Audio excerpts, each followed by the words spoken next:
here's to you, Mrs. Robinson. Jesus loves you more than you will know. Whoa, whoa, whoa.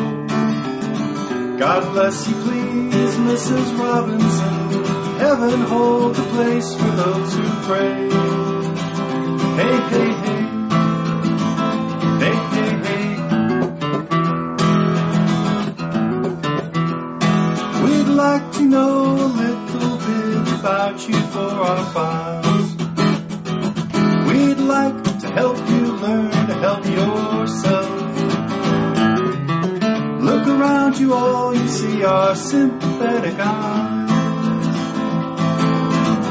Stroll around the grounds until you feel at home. And here's to you, Mrs. Robinson. Jesus loves you more than you will know. Whoa, whoa, whoa.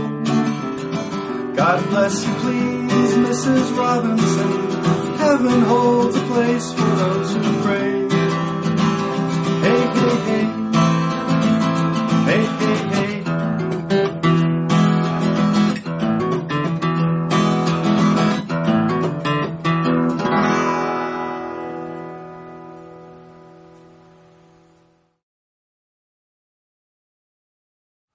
Mrs. Robinson is a fun song to play.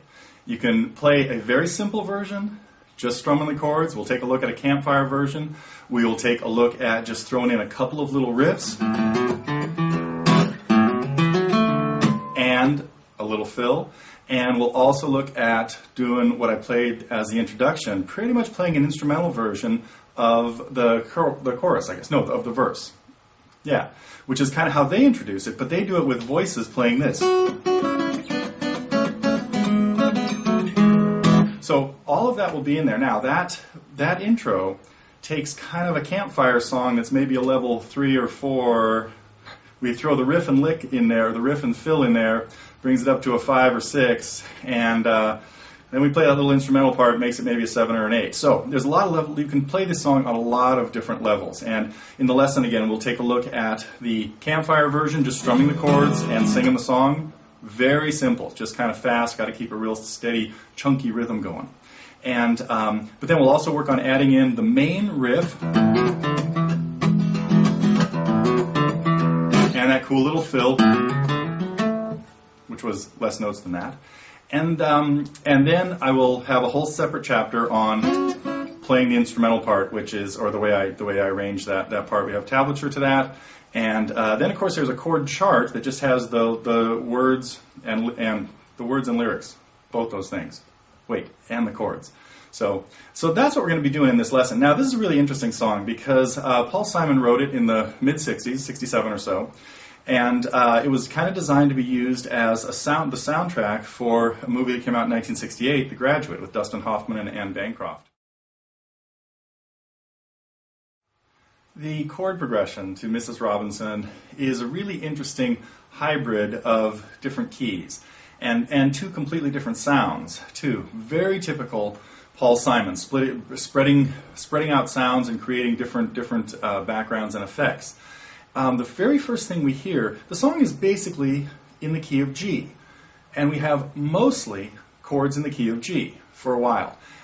If we talk about the chorus first, now in the tablature I've written it out putting 2 sharps. I might get to explaining why that is later when we get into the instrumental version.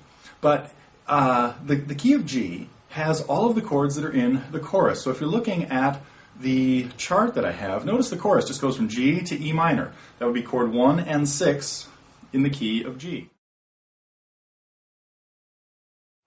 We can play a really basic, what I would call campfire version of Mrs. Robinson with one simple strumming pattern and a whole bunch of easy chords. So this is the easy version of Mrs. Robinson. The only thing that makes this kind of difficult is it's a little fast, and the strum that we want to use is going to be, we're going to hit bass notes, but we're not always going to hit them very cleanly. We want them to be a little blurry.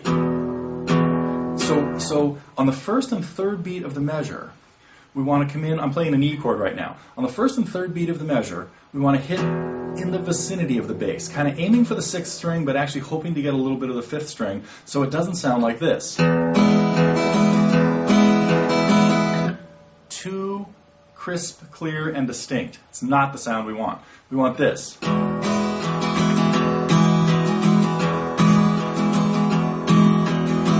It's blended better, pasteurized maybe, or something, homogenized. Blended, Cuisinarted.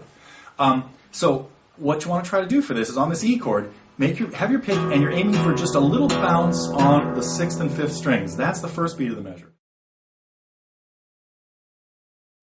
Okay, you've got the campfire version down. You can strum it, right? We're ready to add in the signature riff. If you don't get anything else down beyond the campfire version, practice this. This is a great thing to have down. We're going to look at 3 things in this segment. We're going to look at the riff that opens the song. We're going to look at a little fill that leads from the A chord to the D chord at the end of the first line of the intro and the verse. And then we'll look at some passing bass notes that you can add in spots. I should probably start with those first because they're the easiest part. But no, we're going to start with the hardest part. So now you really need to look at the tablature that I have as a guitar profile or a PDF, and it's the first 2 measures. So I also use the tablature there is the instrumental part that is coming up later. But what you need to do is look at that tablature and notice what we have. You're going to have an E chord down, and what we need is on the first beat of the measure, there's a bunch of X's there. That means that down has to be dead. You want to hear the strings killed. Now, you want to have your fingers ready to play the E chord, and just use your 4th finger to lay down flat and very relaxed across all the strings so that you hear this, a little bit of harmonic bell ringing and stuff like that. Let's try a slowed down version of the intro, the chorus, and the first verse with a metronome. And what we'll do is I'll do the best I can to hum it the way one of the vocal parts went. I have my metronome set at 112. We'll play twice through the riff and then go right into the dee, dee, dee, dee, dee. Let's see what happens. 2, 3, 4.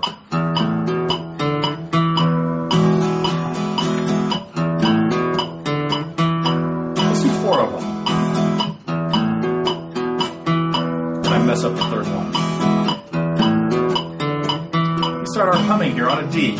D, D, D, D, D, D. At the top of this lesson, I played through the introduction, which is really the verse, I guess. Yeah, it's really the verse to the song. Playing it instrumentally. Now they do this with 2 voices in harmony, singing this melody. So get out the tablature that I have. Again, it's a page or 2 pages of stuff done in a guitar profile, and we'll kind of walk through that. Now, in order to the general technique you need to make this happen is really good control of the pick. That's one thing. You have to be able to hit a string or pair of strings pretty accurately when you just need 1 or 2 notes, which is mostly what we need here. So we have a lot of bouncing around from, we might hit bass notes, or we might hit notes in the middle, or we may hit notes on the higher strings. That doesn't happen as much because we almost don't even need the first string for what we're doing here. But so we're trying to incorporate this melody into the strumming pattern, and so this is a very extreme example of what I call focused strumming, where you're trying to pick out a melody while you keep the rhythm guitar part going. Now that means sometimes we kind of fudge on the rhythm guitar part. We don't worry about whether we have the chord down or something like that. As long as we keep the rhythm going, we can create the illusion that the song that there's more than one guitar here.